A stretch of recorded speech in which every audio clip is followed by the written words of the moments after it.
എന്നാ ഊട്ടിയിൽ പോകുന്നത്? ഞാൻ എല്ലാം ഏർപ്പാട് ചെയ്തിട്ടുണ്ട്. രതിക്ക് വലിയ താല്പര്യമില്ലെന്ന് തോന്നുന്നു. എന്തിനാ ഊട്ടിയിൽ പോകുന്നത്?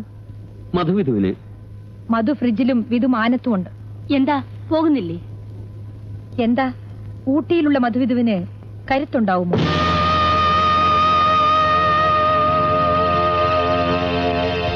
അഖില കേരള മത്സരമാണ്.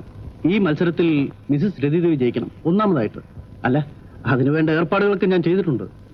എന്നാലും റിഹേഴ്സലെല്ലാം മുറ പോലെ വേണമല്ലോ. മറ്റന്നാളല്ലേ മത്സരം? അതെ. അവിടെ എവിടെയാ താമസിക്കുന്നത്? ഹോട്ടലിൽ മുറിയെടുക്കണം. രാജന് വരുന്നില്ലേ? വേണ്ട അങ്കിൾ, ഞാൻ ഒറ്റയ്ക്ക് പോയിക്കോളാം. ഒറ്റയ്ക്കോ? What about me? നിങ്ങളായിരിക്കും എന്റെ ഡ്രൈവർ. ഡ്രൈവറോ? ഡ്രൈവർ. ഓഹോ, ഡ്രൈവർ. അത് ശരിയല്ല മോളെ. രാജനെ കൂടാതെ നീ എവിടേക്കും പോരുത്. അങ്ങേര് കൂടെ വന്നാൽ പരമ ബോറാണ് അങ്കിൾ. നീ അങ്ങനെ പറയരുത് മോളെ. Let him come. പിന്നെ നിങ്ങളുടെ ഇഷ്ടം. എടാ കൊശവ, എനിക്ക് കുടിക്കാൻ എന്തെങ്കിലും വേണം. പാവയ്ക്കാൻ നീര് വേണ്ട. സാർ ഏതർത്ഥത്തിലാ എന്നെ കൊശവൻ എന്ന് വിളിക്കുന്നത്? മണ്ടൻ എന്ന അർത്ഥത്തിൽ. മണ്ടൻ? ആ, സമ്മതിച്ചു. സാർ ബുദ്ധിമാനാണല്ലോ. എന്താ എത്ര സംശയം? ഞാനൊരു ചോദ്യം ചോദിക്കാം, സാറിന് ഉത്തരം പറയാമോ? എന്ത് ചോദ്യം? അല്ല, ഞാനൊരു ചോദ്യം ചോദിക്കാം, അതിന് ഉത്തരം പറയാൻ ഒക്കുമോന്ന്. താൻ ചോദിക്കണോ? ഒരു പക്ഷേ സാർ പറഞ്ഞില്ലെങ്കിലോ? ഏതായാലും നമ്മൾ തമ്മിലൊരു പന്തയം കെട്ടിക്കളയാം. പന്തയമോ? ആ, പന്തയം. ഒരു പക്ഷേ ഞാൻ ചോദിക്കുന്ന ചോദ്യത്തിന് സാർ മറുപടി പറഞ്ഞില്ലെങ്കിൽ 10 രൂപ എനിക്ക് തരണം. 10 രൂപയോ? താൻ പറഞ്ഞില്ലെങ്കിലോ? ഞാൻ 5 രൂപ അങ്ങോട്ട് തരാം. ഓഹോ, ശരി, താൻ ചോദിക്കും. ലോകത്ത് 3 കാലുള്ള പക്ഷി ഏതാണ്? 3 കാലുള്ള പക്ഷിയോ?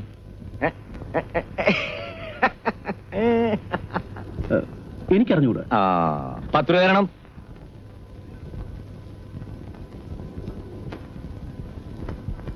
എന്നാ ഇനി താൻ പറഞ്ഞേ. സാറേ, ഈ 5 രൂപ പിടിച്ചാട്ടെ. അതെന്തിനാ? എനിക്ക് പറഞ്ഞുകൂടാ. ഇപ്പൊ ആരാ കോശവൻ? ഇങ്ങനെ കഥ പറഞ്ഞുകൊണ്ടിരിക്കാൻ നേരമില്ല. ഞാൻ പോയി കുളിച്ചിട്ട് വരാം.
പിന്നെ എങ്ങനെയൊക്കെയുണ്ട് വൈവാഹിക ജീവിതമൊക്കെ? പരമ ബോർ. രതിയുടെ പ്രകൃതത്തിന് പറ്റിയതല്ല ഈ വിവാഹം. ശരിയാണ്. ഒരു കാമ്പോസ് തരൂ. രതി ഇതൊന്നും ഉപയോഗിക്കാറില്ലല്ലോ. ആവശ്യമുണ്ട്, ഒരെണ്ണം തരൂ.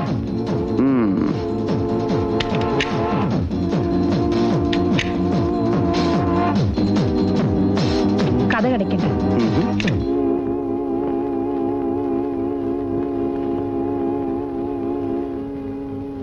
തലവേദന ഉണ്ടാവുമെന്ന് എനിക്കറിയാം. ഇതാ.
സോറി, വല്ലാതെ ഉറങ്ങിപ്പോയി. It's all right. ആ, രതിക്കാണ് അവാർഡ്. റിയലി? ഇതാ പേപ്പറിൽ വിശദമായി കൊടുത്തിട്ടുണ്ട്. ഉണരുമ്പോ പറഞ്ഞേക്ക്. ഞാൻ പോട്ടെ. സാറ് കണ്ടില്ലല്ലോ, രതി സ്റ്റേജിൽ കയറി പരിപാടി തീരുന്നവരെ ഒരൊറ്റ മനുഷ്യൻ തലതിരിച്ചിട്ടില്ല. അല്ല, നേരത്തെ എനിക്കറിയാം ഫസ്റ്റ് പ്രൈസ് എത്തിക്കാണെന്ന്. അല്ലെങ്കിൽ പിന്നെ ഞാൻ വിടാൻ പോകുന്നു. പ്രൈസും കൊണ്ട് തിരിച്ചു വരുമെന്ന് വിചാരിച്ചിട്ടാണ് ഞാൻ വിളിച്ചുകൊണ്ട് പോയത്. അപ്പോ ഞാൻ ഇറങ്ങട്ടെ. ഏതാ ചെറുക്കൻ? എന്റെ ഡാൻസ് മാസ്റ്റർ റെക്കമെൻഡ് ചെയ്ത ഒരു മേക്കപ്പ് മാൻ ആണ്. ഓഹോ, ഇതിന് സ്ഥിരമായിട്ട് വെക്കാൻ പോവുകയാണോ? അതെ, അല്ലെങ്കിൽ പിന്നെ ഓരോ പെർഫോമൻസ് സമയത്തും ആളെ അന്വേഷിക്കണ്ടേ. രാജന്റെ ലീവ് കഴിഞ്ഞു. നാളെ പോവും.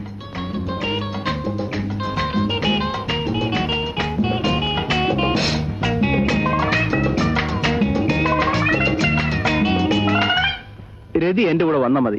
ബാക്കി കാര്യങ്ങൾക്ക് ഞാൻ ഏറ്റു. അതിനുവേണ്ടി ഏർപ്പാടുകൾക്ക് ഞാൻ ചെയ്തിട്ടുണ്ട്.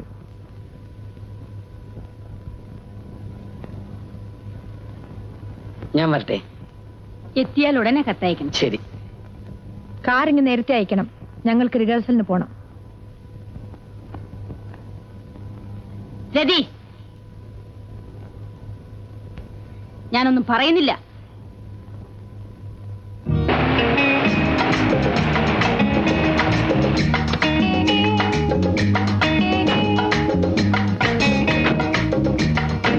ഇന്ന് ഞാൻ പോട്ടെ, മറ്റന്നാ വരാം. വേണ്ട, നീ വാ. ഇന്ന് ചേച്ചിക്ക് മേക്കപ്പ് ഒന്നും ഇല്ലല്ലോ. വാടാ. എന്നാ ഞാൻ വരാം. വേണു, എന്താ ചേച്ചി? ഈ കഥ കടയ്ക്ക്. ദേ, ഈ എണ്ണ ഒന്ന് കാലെ പുരട്ടിത്ത. ഡാൻസിന് പോയപ്പോഴേ എന്റെ കാലുളുക്കി. ഇതാ.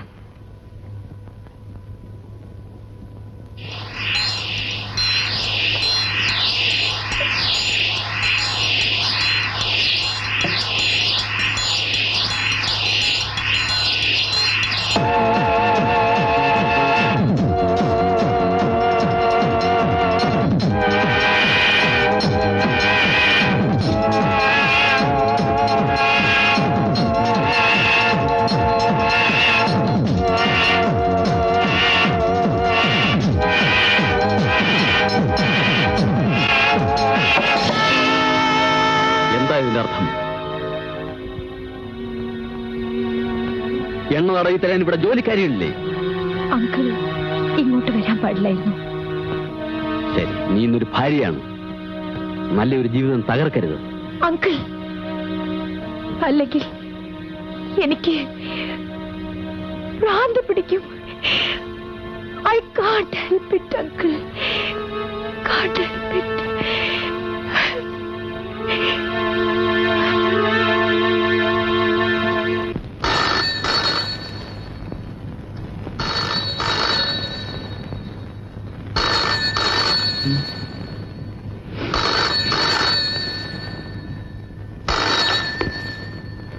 ഹലോ, മുരളിയാണോ?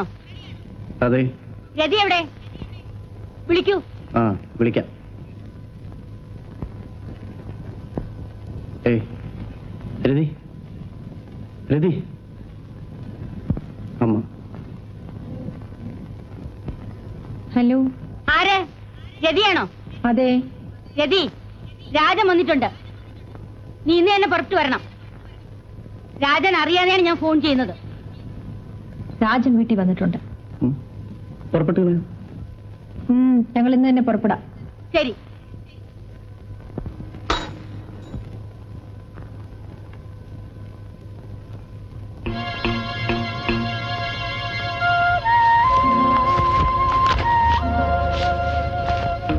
സാർ, ചായ. ഇതൊന്നും പൊട്ടിച്ചു പോലും നോക്കിയിട്ടില്ലല്ലോ. സ്നേഹമുള്ളവർക്ക് പൊട്ടിച്ചു നോക്കണോ വിവരമറിയാൻ?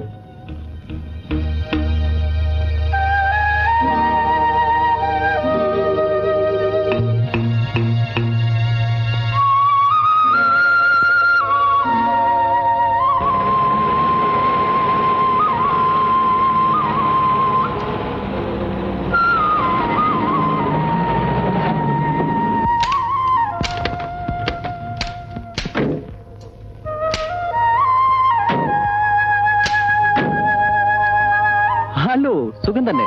പരമസുഖം.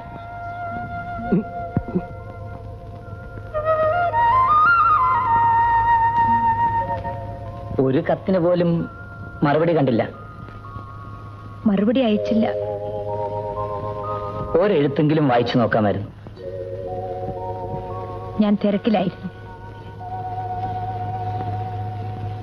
ദേ, എന്നെ ഉണർത്തരുത്. നിന്റെ ഇഷ്ടത്തിനൊന്നും ഞാൻ എതിരല്ല. എനിക്ക് നിന്നെ കാണുമ്പോ ഒരുതരം ഭ്രാന്താണ്. ഒരു രാത്രി മുഴുവൻ ആ ഭ്രാന്ത് നിലനിർത്താൻ കഴിയുമോ? Come on, night is getting cold. You are getting old. എന്നാലും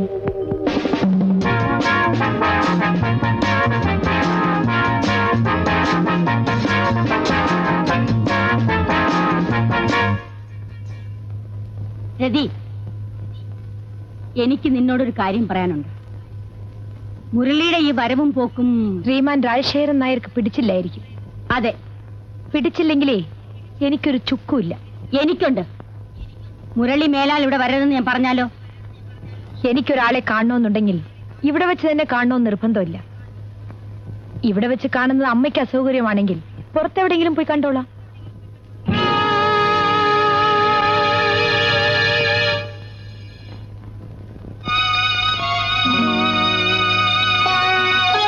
കതിരിന്മേൽ വളം വെച്ചിട്ട് പ്രയോജനമില്ല ചേച്ചി. ശരിയാണ്. ഒന്നല്ലേ ഉള്ളൂന്ന് വിചാരിച്ച് തലയിൽ കയറ്റിവെച്ചു. ഓരോ തെറ്റ് ചെയ്യുമ്പോഴും ഞാൻ കണ്ണടച്ചു. കല്യാണം കഴിച്ചാലെങ്കിലും ഇവളുടെ പ്രകൃതത്തിനൊരു മാറ്റം വരുന്നു വിചാരിച്ച ഞാനാണ് മടേ. അത്രയ്ക്ക് തെറ്റ് പറയാൻ ഞാൻ എന്ത് പാവമാണ് ചെയ്തത്?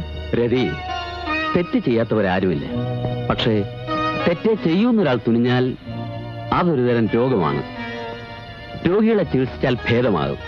പിന്നെ ചികിത്സിച്ചിട്ടും പ്രയോജനമില്ല. രോഗമായാലും ശരി, ഇതെന്റെ പ്രകൃതമായാലും ശരി, എന്റെ ജീവിതം ഇങ്ങനെ തന്നെ. ഇത്രത്തോളം അല്ലെങ്കിലും ഇതുപോലൊക്കെ തോന്നിയവളാണ് മോളെ ഞാനും ഒരു കാലത്ത്. പക്ഷേ നീ വളർന്നു തുടങ്ങിയപ്പോൾ എനിക്ക് തന്നെ എന്നെ ഭയമായി. നിനക്കും അതുപോലെ ഒരു ദിവസം നല്ല ബുദ്ധി തോന്നും. അന്നേ ഇന്ന് ഈ അമ്മ അനുഭവിക്കുന്ന വേദന നീ മനസ്സിലാക്കും. രതി, ഒരു പെണ്ണിന് ഏറ്റവും വേണ്ടത് അടക്കമാണ്, നിയന്ത്രണമാണ്. സുഖങ്ങൾ വേണ്ട എന്ന് വെക്കുന്നതിലാണ് ജീവിതത്തിന്റെ ധന്യത. അല്ലാതെ കയ്യിലെത്തുന്നതെല്ലാം വാരി കുടിക്കുന്നതിലല്ല.